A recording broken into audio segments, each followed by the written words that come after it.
former Reserve Bank of India Governor Bimal Jalan is joining us on the phone line. Dr. Jalan, very good evening to you. This is Ira from the Bombay studios. Very good evening. Yeah. Dr. Jalan, I know there were two schools of thought. There was one school of thought saying that we've thrown enough good money after PSU banks and not all of it has paid off in the ways we'd like to, so let them fend for themselves. But I think you were in the other camp which said that PSU banks are still very important for the economy and must be recapitalized, although perhaps along with reforms. Absolutely, yeah. So I'm very glad what the Finance Minister has announced today, and that they need to be recapitalized. And then we look back and see why did the NPAs rise to this point? I mean, why did you have to wait for 2-3 years to try and meet the amount of capital that the PSUs required? I mean, this is a retrospective that one has to examine, and then find reasons which can be handled well in advance rather than after a couple of years, as it were. Dr. Jalan, what do you make of the modalities in the sense of, this being largely done through recapitalization bonds, which has been done in the past? The purists would call it financial engineering. No, but you can call it anything. But I mean, this is the way it would go. I mean, in the sense that there are bonds, government bonds, which are being floated, and the fiscal deficit is already at the moment low. Just look at the very positive, in the economy today. I mean, we have foreign exchange, which is quite a lot to meet any pressure on our foreign exchange resources and so on and so forth. Similarly, exchange rate is stable, which is very good. Inflation is low, and then investment is high. So under these circumstances, whatever we can do, we should do. And I'm very glad what announcements have come today.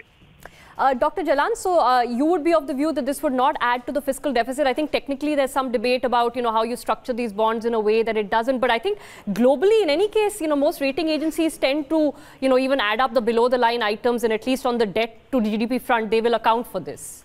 No, but you see, don't get into this arithmetic problem. Okay. I mean, in the sense that our fiscal deficit at the moment is, from historical point of view, very, very good. And it meets the FRBM target and so on. Now, supposing instead of 3.2, it is 3.3 or 3.4, does it matter to the economy? No, sir.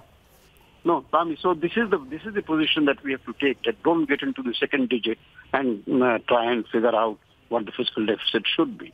I mean, FRBM had announced certain targets which the government has met. But if required to recapitalize banks, PSUs, and to increase investments, to increase credit demand, then we have to do it in view of all the other positives that we have in the economy today, that we can handle it. Point taken, Dr. Jalan. Dr. Jalan, on the bigger issue of PSU banks, now, the capital is there. The government has finally sort of, put their money where their mouth is. But we need the reforms. The one small reform, or not small, but one reform that they had announced, which was the Banks Board Bureau, doesn't seem to have done very much. If you had to put a wish list of, say, 2 or 3 things that they must do to ensure this capital is now well utilized, sir, and doesn't go towards, irresponsible lending once again, what would those reforms be, Dr. Jalan? No, but I can't talk about what the reform should be, but I think the most important thing is to hold PSUs responsible for governance part. In the sense that we know what PSUs have to do. The priority sector lending, there is an amount of capital which is required and so on and so forth. So in terms of that the PSUs have to be accountable also for performance. And you have to ask yourself that why is it that the NPAs rose to the level that they rose? And this is a larger question in the sense that we have to make sure that there is substantial autonomy for the PSUs to manage the resources that they have in a way that in future we don't get into NPAs of this order. And in fact, that is the broad question. Dr. Jalan, if I could ask you a question, this is Tamanna here. In terms of a proper solution or a clearer solution to the current NPA problems, what do you think is the efficacy of, the proposals today, including the recap bonds? And another question that this government in 2014 knew that this problem was here. When the first tranche of Indradhanush was announced, there were commentary and comments saying that it wasn't enough. Could this have been done earlier, is my question. No, let's not get into this hypothesis now. It has now been done. So what could have been done earlier, what couldn't have been done earlier? I mean, these are all what you might say literary questions, which we can write about later on.